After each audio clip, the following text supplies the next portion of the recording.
Donc, voilà, je m'appelle Sarah Trichet-Allaire, je fais partie des Verts et des Jeunes Verts.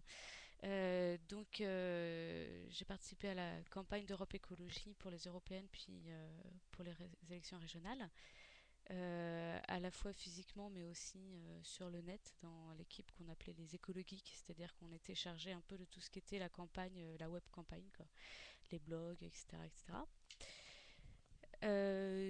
Ça a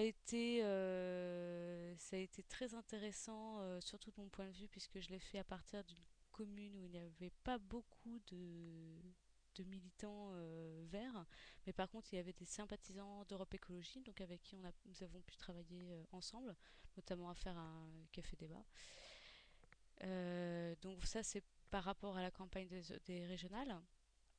Sinon, pour mes engagements, je suis également membre du comité de direction, le steering committee des Jeunes Verts mondiaux depuis 2007, donc c'est le premier mandat. Il y a eu le congrès fondateur en 2007 à Nairobi, au Kenya, et ce réseau qui sont les Jeunes Verts mondiaux. Donc on a, on a élu un comité de direction représentatif de toutes les grandes régions dans le monde, donc Europe, Afrique, les Amériques, Asie-Pacifique, qui comprend également l'Océanie. Et le deuxième congrès aura lieu cet été à Berlin. N'hésitez pas à aller voir sur le site internet, c'est globalyoungwins.org. Je vais peut-être, je ne sais pas si vous avez des questions ou si je dois présenter d'autres choses. Je dois dire que c'est une première pour moi de participer à ce genre d'émission, d'autant que je n'ai aucun retour puisque je ne me vois que moi. Voilà. Euh, Qu'est-ce que je pourrais dire d'autre par rapport à moi, mes engagements, c'est donc au niveau politique. Ça fait quelques années que j'y suis. C'est vrai que j'ai commencé par les mouvements des Jeunes Verts, puisque j'ai été au niveau des Jeunes Verts en France dans l'exécutif fédéral, 2 années, et 3 années. Et puis c'est que récemment que j'ai vraiment rejoint les Verts dans différentes commissions. Mes principaux domaines d'activisme, on va dire, ça va être le féminisme. Un féminisme que je fais au sein des Verts, mais aussi au sein d'associations. J'étais à Mixité à Nantes, qui est une association féministe mixte pour l'égalité des sexes et des sexualités. Donc c'est également qui prend sur un pied d'égalité, qui considère que ce sont les mêmes causes qui sont les discriminations envers les femmes et envers les personnes homosexuelles ou LGBT, puisque les trans, etc. Donc ça, c'est une première partie de mon engagement. Une deuxième partie de mon engagement, ce sont les logiciels libres. Moi-même, j'y travaille dans ce domaine-là.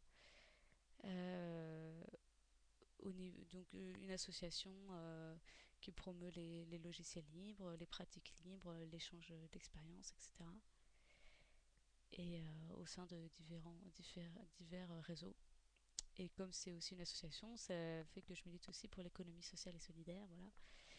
Et c'est dans ce cadre-là que d'ailleurs j'ai participé aux rencontres mondiales des logiciels libres l'année dernière, où j'ai coordonné le thème économie sociale et solidaire.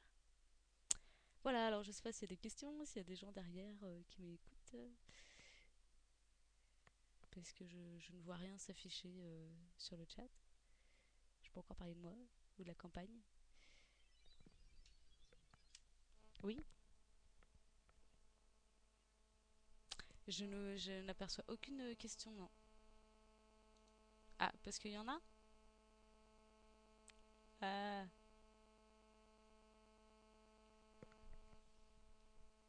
d'accord. Bah, je vais garder. J'avais pas vu la question. Donc, qu'est-ce que Europe Écologie Alors, est-ce que je reste en ligne avec toi ou tu me rappelles pour les prochaines questions peut-être?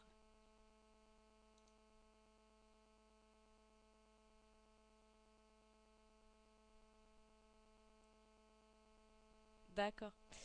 Donc Europe Écologie, c'est un rassemblement des, euh, des écologistes en France. Donc c'est un mouvement français qui a commencé pendant les élections européennes. C'est-à-dire que c'est une dynamique qui a été qui a été initiée par Daniel Cohn-Bendit, qui est donc un vert français franco-allemand en fait, et dans l'idée de rassembler au-delà du Parti des Verts d'autres écologistes qui sont actifs dans des associations ou dans des syndicats, voire d'autres partis, puisque nous travaillons avec nos partenaires de Régions et Peuples Solidaires, qui sont des régionalistes. Donc la France est un pays très jacobin, très centralisateur, comme vous le savez peut-être. Donc ce sont des partis qui militent pour que les régions aient plus de place. Ce rassemblement, ça a été fait avec donc des personnes diverses, mais connues en fait, avec des personnalités assez connues, comme par exemple José Bové, qui est un syndicaliste un paysan, ou Augustin Legrand récemment, qui milite pour les logements sur Paris. Donc, quand nous avons commencé, ça a été une dynamique un petit peu floue où tout le monde était un petit peu le bienvenu, tant qu'il respectait la charte d'Europe Écologie. Aujourd'hui, on va essayer de définir un cadre un peu plus précis pour savoir jusqu'où va ce rassemblement d'Europe Écologie. Moi personnellement, je considère et je pense que ça a été redit ce week-end, que les Verts sont à gauche et que l'écologie doit être à gauche pour les valeurs sociales cela représente, pour la solidarité que cela représente. Donc je pense que c'est important que ce soit dit dans ce rassemblement.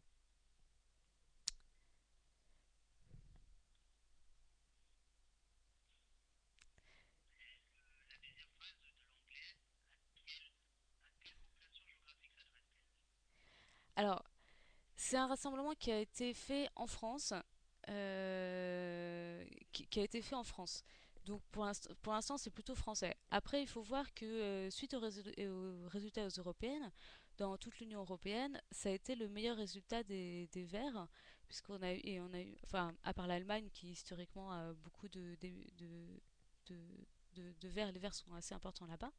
Et donc, ça a été très observé. Donc, peut-être que cette initiative sera reprise ailleurs en Union européenne. Mais bon, pour l'instant, ça resterait franco-français, hein, ça c'est sûr. De toute façon, les Verts ont une structure européenne avec le Parti vert européen qui est assez bien structuré. Au niveau mondial, il y a les Verts mondiaux qui existent, mais qui sont moins connus. Enfin, en tout cas, nous en France, on y fait un peu moins attention. Déjà qu'au niveau de l'Europe, on y prête moins d'attention. Donc au niveau mondial, c'est encore plus éloigné en fait des militants qui veulent un militantisme local. Donc c'est vrai que pour l'instant, on n'a pas encore eu d'écho au niveau mondial de ce qui s'est passé. Même au niveau des jeunes verts mondiaux où je suis plus impliquée, c'était c'est, euh, on n'a pas vraiment eu l'occasion d'en discuter, puisque les échanges sont quand même difficiles quand on ne se voit pas de visu. On a une liste de discussion et un forum, mais pour lancer des débats, c'est compliqué d'avoir ce suivi-là. Alors, peut-être que ce sera l'objet de discussions cet été lors du congrès mondial, puisque à cette occasion, il y a des différents ateliers, conférences, etc. Donc ce sera peut-être l'occasion de présenter la dynamique Europe écologique qui a eu lieu en France et peut-être que ça pourra faire des petits dans d'autres pays. Après, bon, bah, c'est vrai que les dynamiques ne sont pas les mêmes dans un pays où il y a un parti vert déjà existant et les pays où il n'y en a pas, puisque en France, Europe Écologie a quand même été beaucoup menée par les Verts, ne serait-ce que par rapport au réseau militant qui existait, mais aussi financier, puisque euh, même si on n'est pas super riche, les Verts ont quand même peuvent avoir des finances publiques, puisque l'État rembourse les frais des campagnes électorales, mais seulement pour les partis politiques qui sont déclarés en tant que tels. Donc la structure permettait ça et permettait d'avoir un financement. Après, comment ça peut être dupliqué dans d'autres pays, notamment où il y a pas forcément un parti vert, où le parti vert peut être peut avoir des difficultés. Je pense notamment au Rwanda où le Parti vert a eu des difficultés récemment par rapport à des congrès qui se sont tenus là-bas. Bon, bah, c'est sûr que les problèmes vont pas être les mêmes. Nous, le problème, il va être en France, je veux dire, il va être sur le fait d'impliquer des personnes au niveau politique, et puis que beaucoup de personnes ont peur de s'encarter en fait dans un parti politique, ont peur de perdre leur autonomie. Euh, voilà, ça c'est, je sais pas comment est-ce que ça peut être vu dans d'autres pays où les partis politiques ont peut-être pas le même poids et où le militantisme se situe peut-être pas au même niveau. Moi, par rapport à mes expériences que j'ai pu avoir, les rencontres avec des jeunes écolos africains notamment, il y a énormément de demandes au niveau du militantisme écologique. Enfin, je suis allée à quelques reprises dans différents pays. Bon, la première fois c'était au Bénin pour la rencontre des jeunes verts. Une première rencontre avant la, la création de la Fédération des jeunes verts d'Afrique de l'Ouest. Et il y avait énormément de jeunes écolos qui étaient intéressés par cette dynamique-là.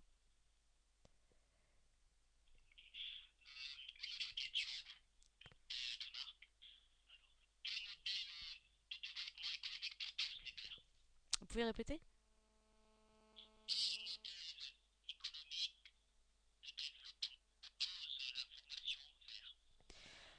Alors bah déjà on propose pas un modèle économique unique. Bon déjà il faut vraiment penser au-delà du capitalisme. Bon, moi je le dis, certains ont peur de le dire, soit parce qu'ils ne le pensent pas, soit parce que ils pensent que c'est risqué de parler de capitalisme au niveau de l'opinion publique. Euh, les modèles économiques, il sera pas, il faut pas que ce soit, il faut pas que notre économie elle soit basée sur l'argent. Quand on dit économie, c'est pas l'argent, l'économie c'est l'échange, c'est ça qui est important. Et je pense que c'est ça qu'il faut revaloriser. Et donc pour les Verts et pour Europe Écologie, il s'agit surtout de dire bon, l'économie doit être au service de l'humain et doit servir nos besoins propres avant de servir les besoins du marché. Et pour cela, il y a plusieurs solutions. Nous, on croit beaucoup, très fort à l'économie sociale et solidaire, ce qu'on appelle comme ça, qui est un nom très long et très compliqué, mais qui en fait résume quelque chose qui est très simple. C'est une économie qui est solidaire au service des personnes et où les personnes ont réellement une voix. Une personne, une voix. C'est le principe des coopératives, par exemple, où ce sont les personnes qui travaillent, qui décident de l'avenir de leur entreprise, qui peut être donc les scopes, enfin voilà, les SKIC, les SIC, et puis aussi tout ce qui est association, puisqu'on parle pas souvent des associations, alors que ça représente énormément d'emplois aussi. Donc c'est tout ce domaine-là qu'il faut soutenir parce que quand on parle d'économie sociale et solidaire et quand on répond à des besoins, ben, on n'est pas forcément dans le secteur du rentable. Donc il faut forcément une solidarité, un soutien des institutions.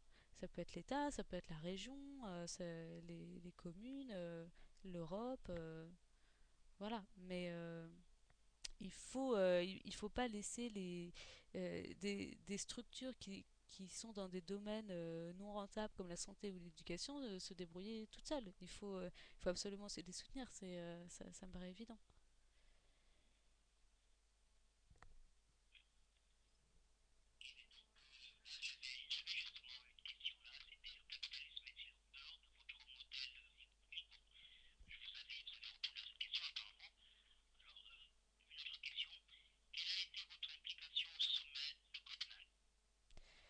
Alors, le sommet de Copenhague, il a été préparé très en amont, notamment au niveau des jeunes verts mondiaux, puisqu'il s'agissait d'un enjeu mondial.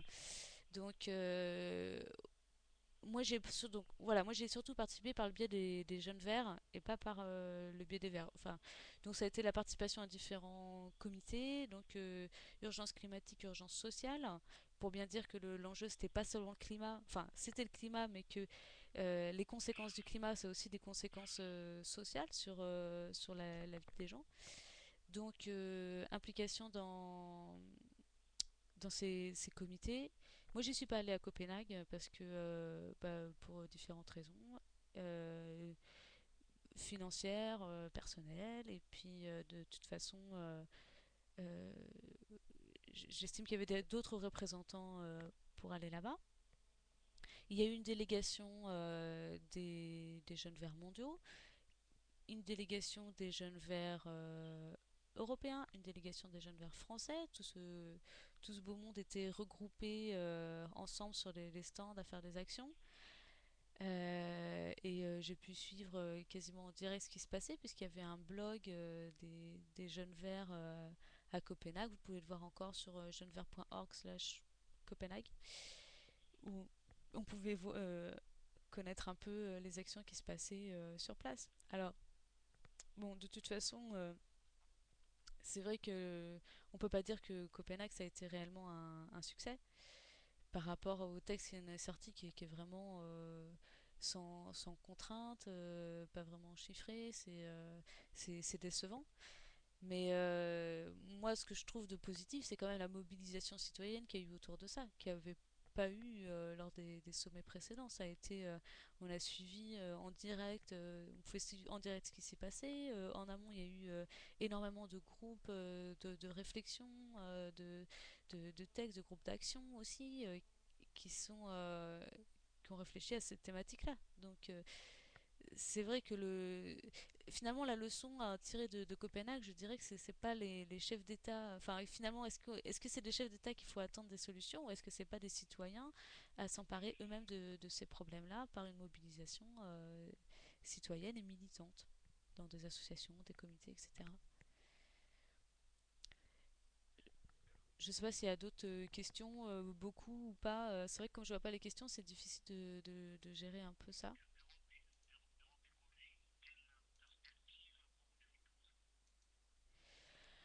Ah, la bonne question de 2012. Eh ben, je dois dire que c'est pas encore à l'heure du jour. Alors ce week-end, j'ai parlé de ce week-end tout à l'heure, il y avait ce qu'on a le CNIR des Verts. Le CNIR, c'est l'espèce de parlement des Verts, l'institut du parti des Verts, qui a décidé de continuer la dynamique Europe Écologie. Bon, ça, on est d'accord, et de la renforcer. Mais après, il faut voir. Je pense qu'avant de s'engager pour 2012, il faut faut savoir où on va et comment on va surtout. C'est-à-dire dans quelle structure on fait ça et puis sous quelles conditions. Alors, Daniel Cohn-Bendit a proposé un échange avec les socialistes, que les Verts ne se présentent pas, qu'Europe Écologie ne se présente pas en échange de 50 députés à l'Assemblée nationale. Parce que comme les élections à l'Assemblée nationale, vous savez qu'elles ne sont pas proportionnelles, donc on a très peu de chances d'avoir des députés jusqu'à présent. Bon, ça c'est la déclaration de Daniel Cohn-Bendit. Lui, il l'a fait de manière isolée, on va dire, comme il le fait souvent. Et ça peut être une de ses qualités, où il va initier beaucoup de choses, mais souvent tout seul. Et puis là, on est dans une démarche collective, donc il faut savoir ce que tout le monde en a envie. Et pour beaucoup de personnes, il n'est pas envisageable qu'on ne se présente pas pour 2012.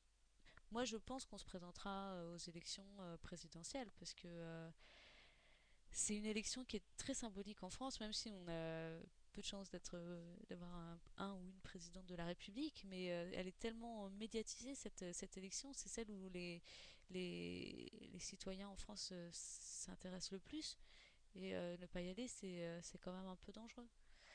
Donc, puis je pense qu'il y a vraiment une attente de la part de l'électorat, donc je pense qu'il faut y aller. Alors après, quelle candidature, comment, bah, tout est à définir. Qui va la décider? Est-ce que ça va être les Verts? En plus, avec les comités d'Europe Écologie, les comités régionaux, mais comment décider? Qui y a? Tout reste à construire, et c'est ça qui est passionnant en fait. Donc en gros, je peux pas répondre.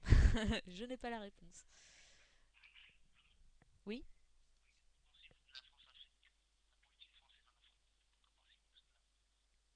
Que la politique française en Afrique, si elle va changer?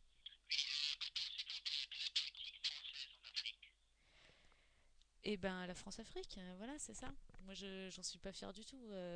Mais bon, ceci dit, le gouvernement qu'on a aujourd'hui, moi, je m'en sens, je suis pas du tout solidaire. Ça fait des années que la France a une politique de paternaliste, on va dire, avec beaucoup de pays africains, ces anciennes colonies, qui profitent réellement des ressources, des richesses des pays, tout en soutenant des dictatures. Enfin bon, c'est un vrai scandale, quoi. J'ai eu des contacts avec l'association Survie qui lutte contre ça. Ils font un boulot très excellent, mais bon, c'est vrai qu'après, comment lutter contre ça? Enfin, le candidat Sarkozy avait vraiment promis que ça changerait, que les relations ne seraient pas du tout pareilles, mais non, je vous assure. Bon, il n'en a rien été, ça continue, le soutien à des dictateurs, des, donc voilà, là moi je suis très très critique par rapport à ça, ça c'est sûr. Euh,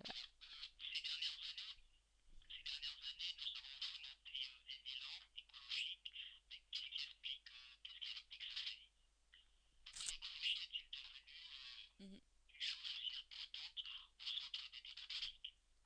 Alors peut-être parce qu'on commence à voir réellement les conséquences climatiques, les, l'accumulation des grosses tempêtes meurtrières, peut-être parce que le capitalisme montre ses limites avec les ressources finies de, du pétrole ou d'autres matières premières, hein, qu'on utilise beaucoup notamment en informatique. Peut-être parce qu'on commence à se rendre compte que ce n'est pas en faisant qu'on se rend compte vraiment des conséquences. Je pense à l'agriculture notamment, l'usage des pesticides et des produits brevetés, des graines brevetées. Bon, bah, ça amène à la catastrophe, à la catastrophe alimentaire, les grèves, les émeutes de la faim. C'est donc finalement quelque part tout s'accumule, quoi. Il y a le la la crise financière euh, qui a qui a amené beaucoup de personnes à être à devoir regarder un peu leur argent et comment était dépensé cet argent finalement. La crise écologique avec donc les catastrophes climatiques, les crises sociales avec les émeutes de la faim bah, parce que la faim c'est pas parce qu'il n'y a pas assez de nourriture, c'est parce qu'elle n'est pas distribuée. Enfin, c'est il y a quand même un gros problème par rapport à ça sur les politiques économiques, soit d'embargo, soit de soutien à certaines cultures qui vont tuer l'agriculture locale. Ce sont des catastrophes. Donc c'est tout un ensemble de choses qui fait, je pense, qu'on se pose des questions sur ce que c'est que l'écologie, sur les conséquences de nos actes et donc, les conséquences de nos actes à long terme. Donc est-ce que à long terme, on va quelles sont les conséquences pour nos enfants, pour les enfants de nos voisins, pour les autres pays, etc. Et ça, ce sont des questions que se posent les écologistes depuis plus de 20 ans. Donc peut-être que c'est ça qui a remis au goût du jour ces thématiques-là. En France, en tout cas, c'est vrai que aux dernières élections présidentielles, il y a eu Nicolas Hulot qui a fait un pacte et qui a demandé à le faire signer par beaucoup de politiques. Ça n'a pas vraiment eu d'impact, mais par contre, ça fait qu'on en a parlé et j'ai l'impression que c'est depuis qu'on en parle en France. Après, ailleurs dans le monde, bah, je sais, je sais moi, je peux juste supposer qu'il s'agit vraiment des conséquences du dérèglement climatique, des choses comme ça, qui fait qu'on se pose plus de questions, quoi.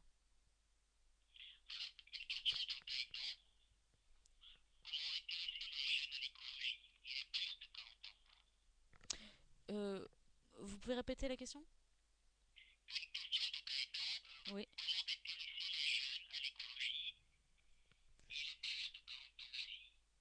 Alors, Bah oui, les jeunes comme les plus de 40 ans, de toute façon, je pense que je sais pas s'il y a vraiment une différence pour intéresser les gens. Je crois qu'il faut déjà vouloir changer les choses. Sur l'écologie, c'est comme tout militantisme en fait. Si on veut pas changer, si on veut pas changer, militer, bon bah voilà, on s'intéresse pas forcément à ce qui se passe autour de nous. Il faut, je pense que important de faire connaître aussi ce qui existe et ce qui est possible de faire. Des fois, c'est simplement la méconnaissance qui fait qu'on a l'impression que rien n'est possible, que ça va être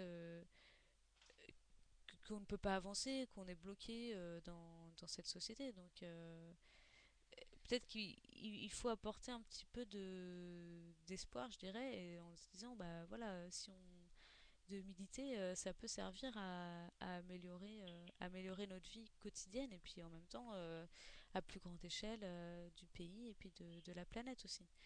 Alors, comment concrètement, bah, des fois, souvent il y a des actions symboliques pour faire réfléchir aux actions. Je pense notamment au fait de planter des arbres. Je sais que les jeunes verts font beaucoup ça en Afrique. C'est très symbolique.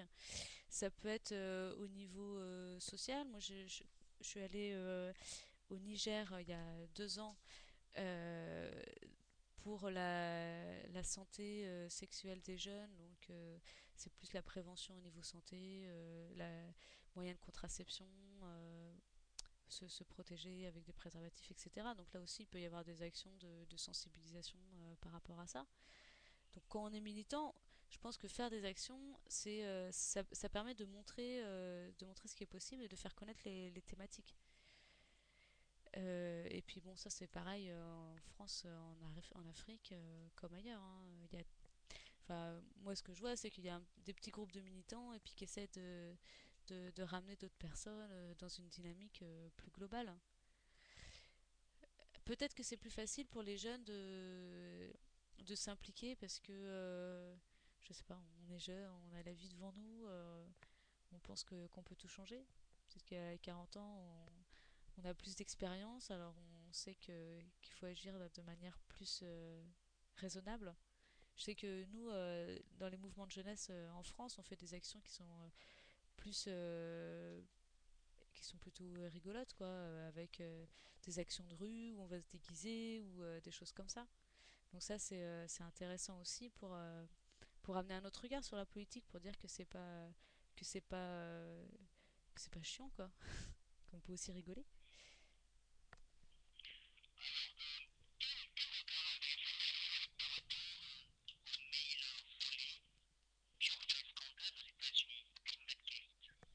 Répétez parce que j'ai pas entendu, ça saturait.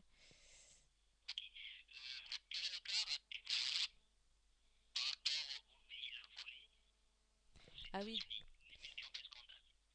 Euh, alors, bah, c'est quoi le scandale? Est-ce que c'est le fait que les mails aient été volés, que les scientifiques aient un peu truqué leurs résultats pour faire amener certaines choses? Je pense que le fond du problème est... Bon, déjà, c'est quelque chose qui a été quand même beaucoup instrumentalisé pour décrédibiliser la réalité non pas du dérèglement climatique, mais de l'impact humain du dérèglement climatique. En plus, c'est arrivé juste avant Copenhague, comme par hasard. Bon, c'est vrai que le fait que des scientifiques truquent un peu leurs résultats, c'est pas joli joli, mais ça change pas la réalité de, de l'impact de la cause humaine du dérèglement climatique, que c'est à nous de changer ça, parce que c'est nous qui l'avons fait. Donc, après, je vais vous dire, j'ai un peu bossé dans la recherche. Enfin, j'ai commencé une thèse en informatique. Bon, c'est vrai que des fois, les expériences, c'est, euh, c'est, on peut avoir la tentation de les, de les amener à montrer ce qu'on veut. Enfin, c'est vrai que c'est une tentation qu'il peut y avoir, surtout si on est intimement persuadé du résultat. Bon, enfin, en même temps, je pense que c'est pas quelque chose qui est réellement fait. Et quand je vois aujourd'hui, quand je suis un peu cette histoire, il me semble que de toute façon, voilà, le résultat, il est là. Enfin, les causes, on sait que c'est ça, quoi. Donc, bon, après, le fait que les mails ils aient été volés, bah, moi, ça me semble aussi un peu de une manipulation qui a été faite juste avant Copenhague, justement pour ne pas arriver à un accord lors de ce sommet. Donc ça je trouve, c'est un peu nul, quoi. Parce que, enfin bon, c'est un peu nul. Il y a eu d'autres manœuvres qui ont été, qui sont pas plus glorieuses non plus, hein, de toute façon. Que ce soit les tractations dans les couloirs en excluant certains pays ou des choses comme ça. C'est vrai que des fois, je pense que bon, pour faire un peu de politique, faut être un peu cynique aussi des fois, de se dire bon bah c'est vrai que des fois il y a des pratiques dont on n'est pas fier. Moi c'est ce que j'ai envie de changer quand je fais de la politique. J'ai pas envie que ce soit comme ça que ça marche, quoi.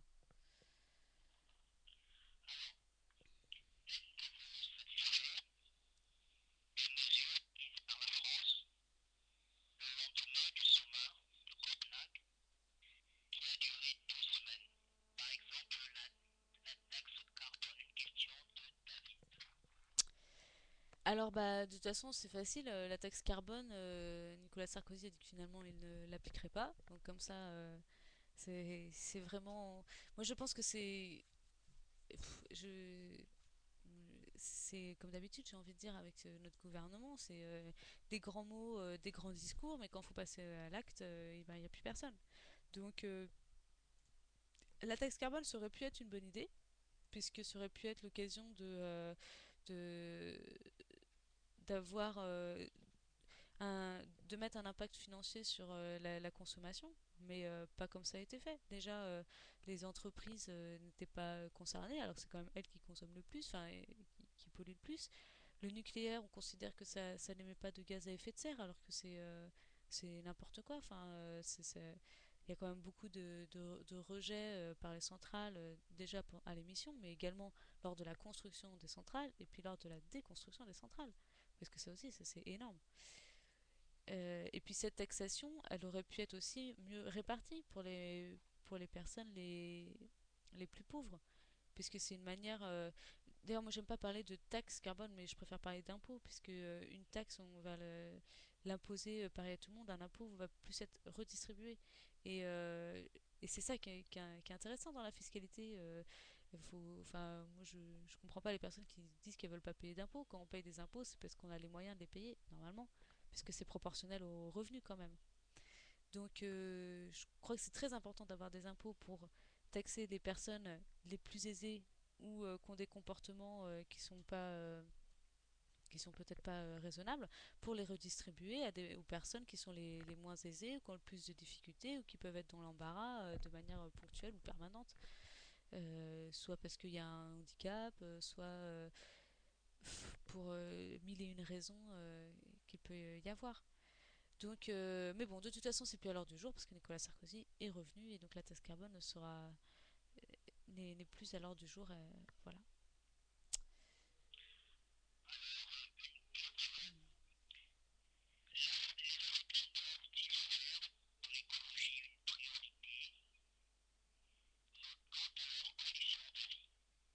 Ah bah, je pense oui que l'écologie doit être une priorité. Pour les conditions de vie, évidemment, c'est l'écologie, c'est pas, enfin, c'est vraiment très vaste. Pour moi, ça englobe toute la société. En premier lieu la santé. Et je crois que ça, c'est vraiment important parce que ça impacte, ça a un impact économique très fort, tous les problèmes de santé. Donc, ça peut être, euh, ou- je crois que l'écologie a vraiment des conséquences économiques très fortes. Par exemple, au niveau énergétique.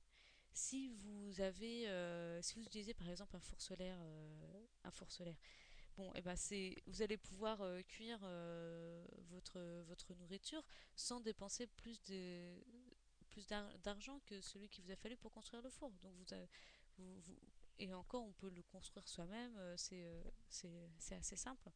Donc c'est quand même quelque chose c'est un acte écologique qui a des conséquences économiques importantes. Et ça peut avoir un impact sur notre vie.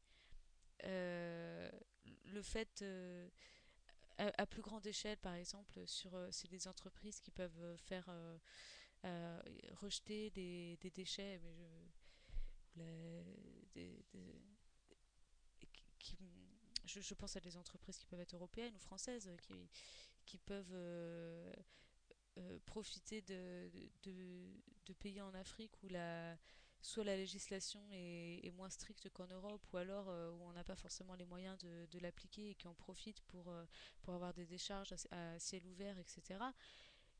Et les personnes qui habitent à proximité, bon bah c'est des graves conséquences sur leur santé. Donc ça c'est vraiment quelque chose où ce serait important de prendre ça en compte. Alors je sais bien qu'à l'échelle individuelle, c'est pas évident de lutter contre une multinationale.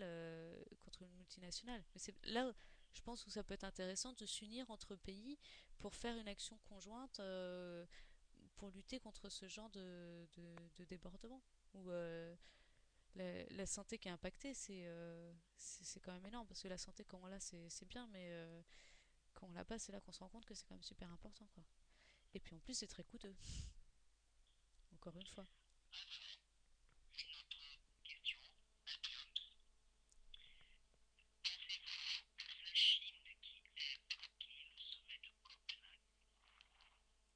Que la Chine, quoi?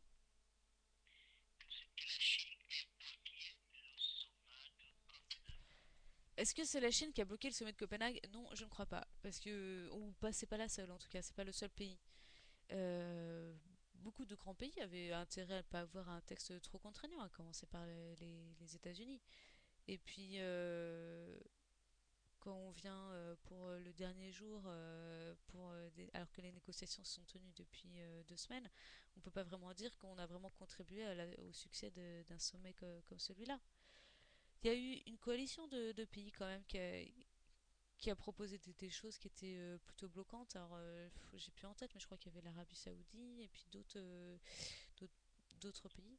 Mais bon, j'ai plus la liste en tête. Je pense pas qu'on puisse vraiment rejeter toute la faute sur la Chine. Il y en a eu d'autres, quoi.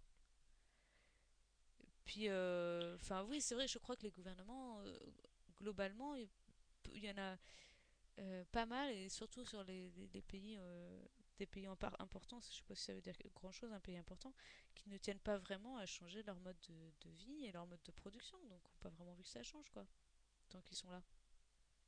Même si c'est pensé à court terme.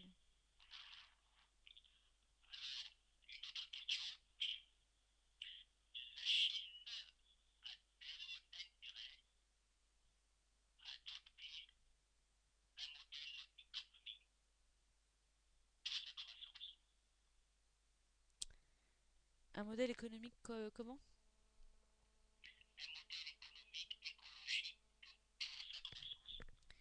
Bah oui, bah c'est un peu contradictoire déjà. Un modèle économique écologique, pourquoi pas, pour sa croissance, déjà un petit peu moins, parce que quand on parle de croissance, alors, ça dépend de quelle croissance on parle, mais en général on parle de croissance économique. Et puis aussi on parle de croissance de... Souvent ça va de pair avec la croissance des biens matériels qui sont accumulés. Et ça c'est un problème. Alors moi je pense que la Chine a tout intérêt à avoir un modèle écologique. Il faut savoir que dans l'écologie, c'est pas seulement se préoccuper des ressources et des personnes, mais c'est aussi la démocratie. C'est aussi permettre aux personnes à chaque personne de prendre des décisions dans leur système politique. Alors je crois que ça manque un petit peu en Chine. Donc la migration serait souhaitable. Moi je le souhaite pour tous les pays, hein, mais pas que la Chine. Pour la croissance, oui, alors après c'est vrai que c'est difficile de dire, parce que nous, en tant que Français, ou même Européens, ou Occidentaux, on va dire, on a bien exploité plein de pays pour avoir plein de biens matériels, les maisons, les ordinateurs, les fours, les consoles de jeux, les téléphones super high-tech, enfin plein de choses.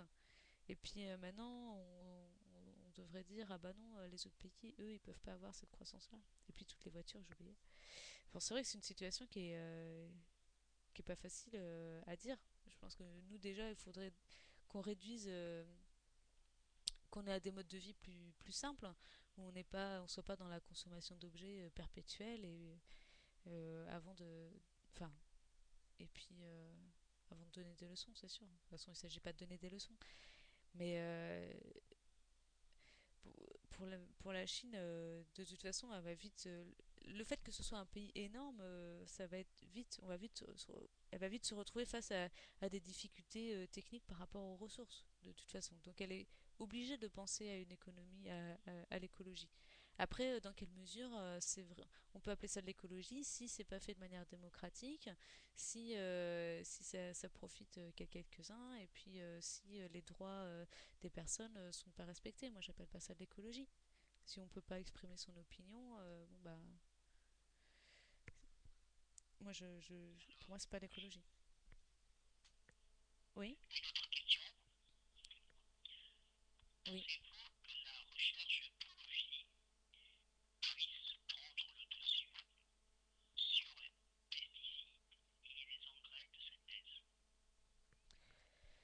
Bah, avant de faire de la recherche, ce serait intéressant de d'utiliser ce qu'on connaît déjà. Parce que c'est vrai que les pesticides et les engrais de synthèse, pour l'instant, ils ont quand même fait plus de mal que de bien.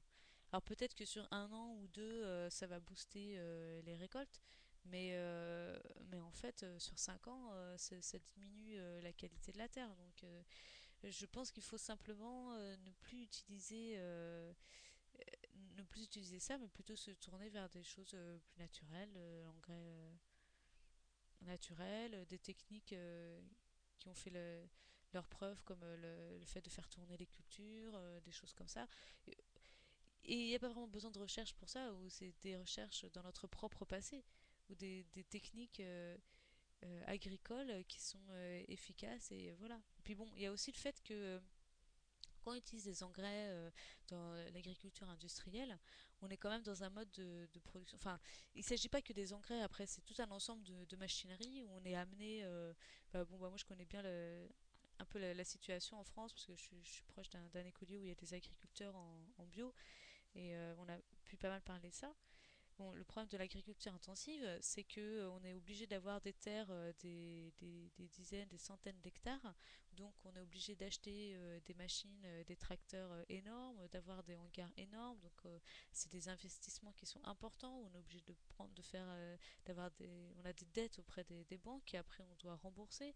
Et donc, pour les rembourser, on est obligé de vendre beaucoup pour rembourser. Donc on fait dans la masse, et puis finalement on est un peu prisonnier de ce système-là. Euh, Avec un système où si on perd sur notre récolte, et ben ça va être une catastrophe. Alors que quand on est moi je vois donc des amis qui sont en bio, bon bah ils sont sur des parcelles plus petites. Donc c'est vrai qu'ils vendent un peu plus cher que d'autres prix, mais moi je pense que c'est les prix normaux. Après, il faut payer la nourriture à sa juste valeur. Bon, bah, s'ils perdent un petit peu parce que il y a eu des bestioles ou voilà, bon, bah, c'est pas très grave. Ils peuvent se permettre d'avoir un petit peu de perte sur leur récolte. Pas tout, évidemment. Donc, la- les recherches sur les pesticides, je pense pas que ce soit une solution.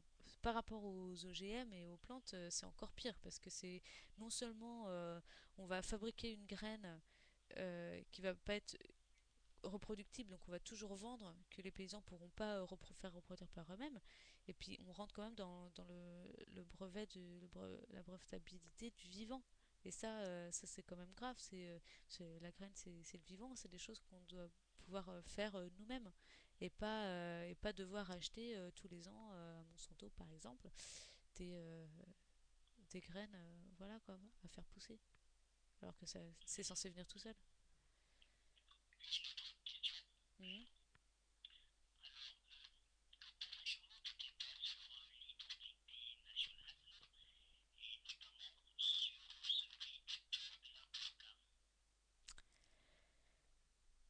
Alors, est-ce que c'est vraiment lié déjà identité nationale et burqa? Alors, bah, l'identité nationale, encore un gros coup de communication de notre gouvernement pour juste avant les régionales, pour bien faire peur, parce que qu'est-ce que ça veut dire une identité nationale? On va définir ce que c'est que d'être français, et puis si on n'est pas dans les critères, et ben on n'est pas des bons français. Et puis c'est vraiment de l'hypocrisie parce que on parle d'identité nationale en fait en visant des personnes pas étrangères et encore. Et encore, des fois, c'est peut-être des personnes qui sont françaises, mais juste issues de l'immigration sur une, deux, trois générations. On s'en sort pas. C'est vraiment un débat qui est super raciste, ou qui est vraiment très très raciste. Et moi, enfin, j'étais vraiment dépitée de voir la tournure et puis les dérapages qu'il y a pu avoir par rapport à ça. Et puis l'identité, elle n'est pas une, quoi, elle est multiple. Puis notre identité, elle est personnelle. On a tous des identités différentes. Est-ce qu'il faut vraiment chercher à être patriote? C'est que il faut connaître la Marseillaise par cœur pour être bien français. Enfin, c'est ridicule. Quant à la burqa, bah c'est pareil, ça c'est un débat qui a quand même été bien instrumentalisé parce que des femmes qui sont en burqa, c'est quand même, y en a pas tant que ça. Et puis le fait de légiférer pour interdire la burqa, euh, bon bah je pense pas que ce soit la solution. Moi personnellement, je trouve que c'est un vêtement qui est gênant au niveau des gestes de tous les jours et qui est euh, qui, veut- qui est pas qui va pas aider les femmes à s'émanciper dans la vie parce que quand on est entravé par ces vêtements et ben on peut pas vraiment faire la même chose. On peut pas on peut pas faire tout ce qu'on veut faire. Euh, le côté religieux, la, la religion ne demande pas à ce qu'on se voile de pied en cap. Donc je pense pas que ce soit vraiment cette question-là. Je pense que c'est vraiment une entrave à la liberté des femmes. Et voilà quoi. Bon, après, le fait de l'interdire, c'est ridicule. Enfin, soit on considère que, soit on considère que c'est le libre choix des femmes, et dans ce cas-là, bon, bah, on fait rien. Soit on considère que elles sont pas libres et qu'on leur impose. Mais dans ces cas-là, pourquoi est-ce que c'est elles qui sont punies en les empêchant de sortir? Puisque finalement, si on doit pénaliser les femmes qui sont en burqa, et ben on les empêchera de sortir, ce sera encore pire finalement, quoi. Donc, je sais pas si j'ai bien répondu à cette question-là, à ces questions-là qui ont été encore des grandes instrumentalisations de notre gouvernement qui est très fort pour faire des déclarations médiatiques, mais qui amène à quoi qui amène, voilà, ce que ça a amené, c'est un front national à 15-20%, quoi.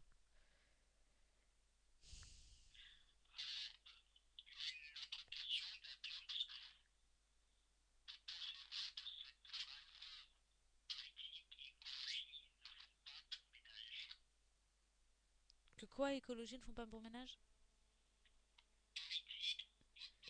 Ah, bah, quand je parle d'écologie, moi je parle toujours d'écologie politique, donc de toute façon, c'est indissociable. Parce que après, ça dépend de ce qu'on appelle politique. Est-ce que la politique, ça va être les personnes, des personnes élues et quels impacts elles vont avoir sur la société, ou la politique au sens large où il s'agit de s'occuper de la société. Pour moi, la politique, c'est c'est s'occuper des- de l'endroit où on vit, ou pas seulement de là où on vit, enfin à l'échelle de la planète, on va dire. Et c'est pas seulement, on va dire, la politique politicienne qui des fois peut bien nous décevoir. Donc de ce point de vue-là, je pense que c'est complètement compatible, que c'est au contraire, c'est même aux politiques de lancer des pratiques écologiques. Enfin, pas seulement les personnes. Disons on peut demander aux individus de faire des actions, mais c'est surtout aux politiques de faire en sorte que les entreprises polluent moins, d'avoir un meilleur impact, d'avoir une protection sociale pour les personnes, des choses comme ça. Je pense pas que ce soit possible d'avoir une réelle écologie sans que les politiques s'en mêlent en fait. Il faut absolument que ce soit lié.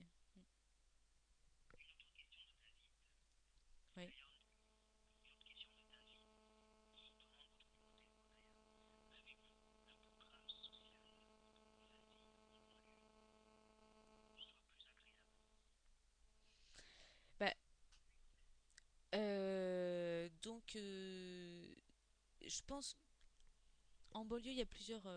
Est-ce qu'on parle de. On va dire qu'on va parler de l'Île-de-France par exemple. Moi, j'y habite pas, mais ça peut être.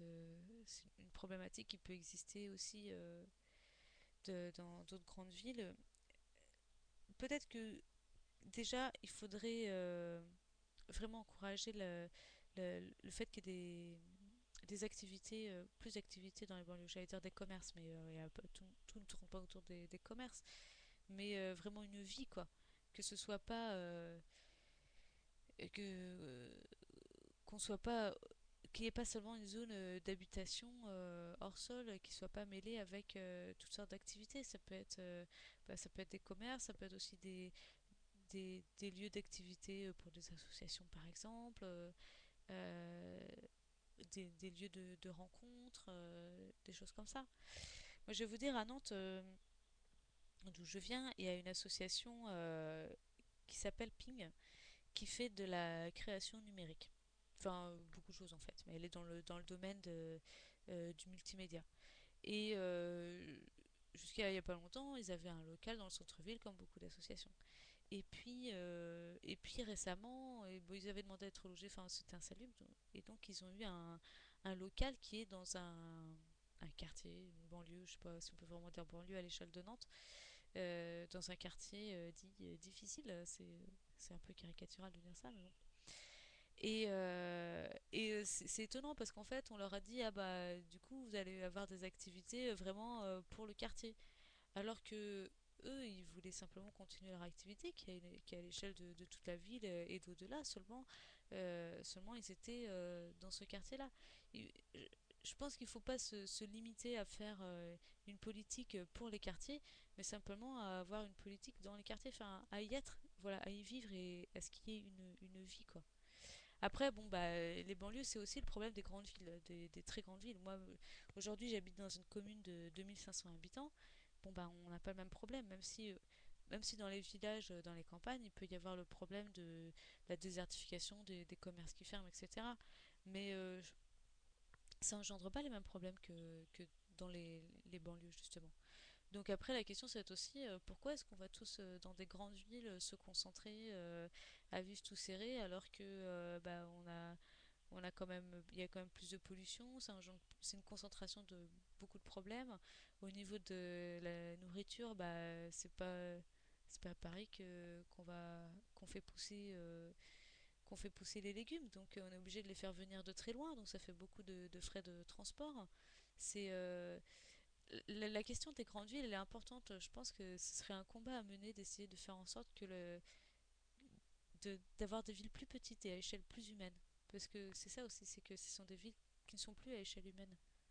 Où on peut même plus, même au niveau démocratique, hein, quand on est maire d'une ville de 500 000 habitants, on peut pas vraiment savoir tout ce qui se passe, quoi.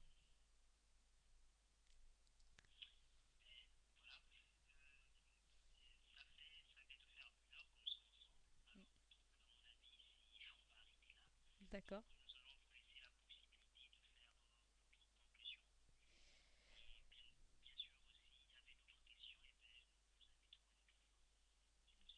Ouais, bah alors, moi je veux dire que je suis très contente que je me tourne un peu parce que j'ai réfléchi, j'avais pas pensé qu'il fallait que je fasse une conclusion. J'étais très contente d'avoir été contactée pour passer sur une web télé. Je suis contente de pouvoir parler de ça. Je suis contente de le faire à des publics variés. J'espère que j'ai été entendue euh, au-delà des frontières françaises en Afrique. Ça me rend très heureuse. J'espère que j'aurai réussi à faire prendre conscience de l'importance que c'est que de militer en politique et puis peut-être que vous joindrez à nous pour les jeunes verts mondiaux, pour le congrès des jeunes verts mondiaux sur globalyoungwins.org. Voilà. Pour les questions, bah, je peux laisser une adresse email ou si vous voulez.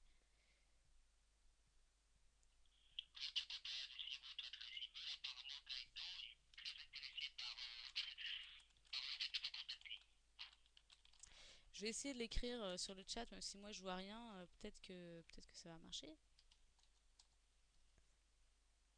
envoyé. J'espère que je vais pas avoir de spam.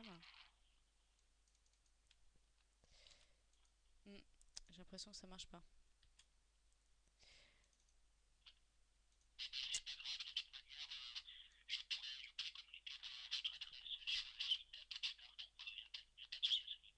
D'accord.